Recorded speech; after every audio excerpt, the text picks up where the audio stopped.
qui fâche, c'est quand même cet article 3, précisément sur la question des négociations commerciales et de savoir qui a le dernier mot quand on n'est pas d'accord. Avant, c'était plutôt la grande distribution. Là, il faudrait, si on garde l'article tel qu'il est, ça sera plutôt du côté industriel. On se dit quand même qu'un projet de loi qui contente l'ensemble des industriels est plutôt pro-industriel.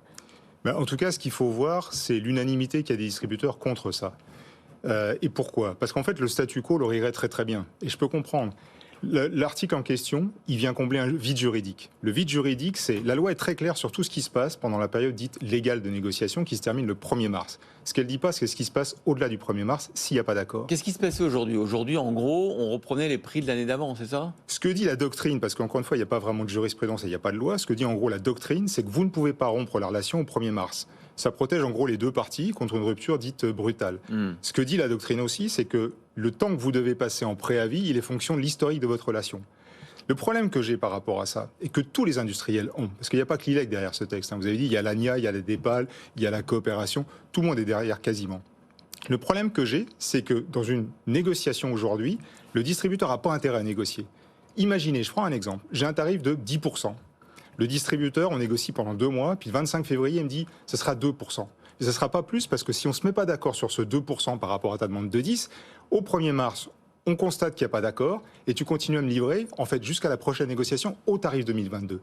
Donc là, le rapport de force, il est 100% côté distributeur. Oui, mais à l'inverse, ce que vous proposez là, c'est l'extrême opposé. C'est-à-dire que si vous ne trouvez pas d'accord, vous allez pouvoir imposer votre prix catalogue de l'année 2023, avec des hausses de 20-30% sur certains produits, sans les promos de l'année précédente, sans les rabais de l'année 2022. C'est le jackpot pour vous. Je pense qu'il y a un problème, parce que l'excès inverse de celui que je viens de décrire, qui est celui en fait qui va se passer si on ne légifère pas, l'excès inverse, effectivement, ce serait de dire pour un industriel, mon tarif n'est pas négociable, c'est à prendre ou à laisser. Ouais.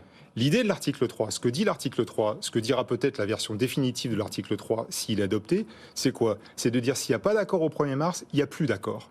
Il n'y a plus de relations commerciales. On se quitte bons amis. Et ça veut dire quoi? Ça veut dire qu'en fait, là, vous avez une incitation des deux parties à négocier et à trouver un accord. Même insatisfaisant, mais à trouver un accord. Parce qu'autrement, il n'y a juste plus de relations commerciales. Ce que nous ont dit les grandes distributions, c'est que c'est pas ça. Ils n'ont pas compris le texte. L'article 3, je suis désolé. C'est le prix catalogue. Non.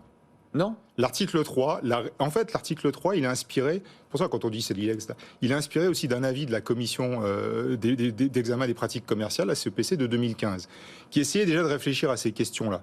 Et à l'époque, le sujet était moins grave parce qu'il n'y a pas le niveau d'inflation qu'on a aujourd'hui. Mais ce que disait en fait l'avis en question, c'est ça, c'est que normalement, si vous n'êtes pas mis d'accord, vous arrêtez de bosser ensemble. Ouais. Il y a un arrêt de la relation.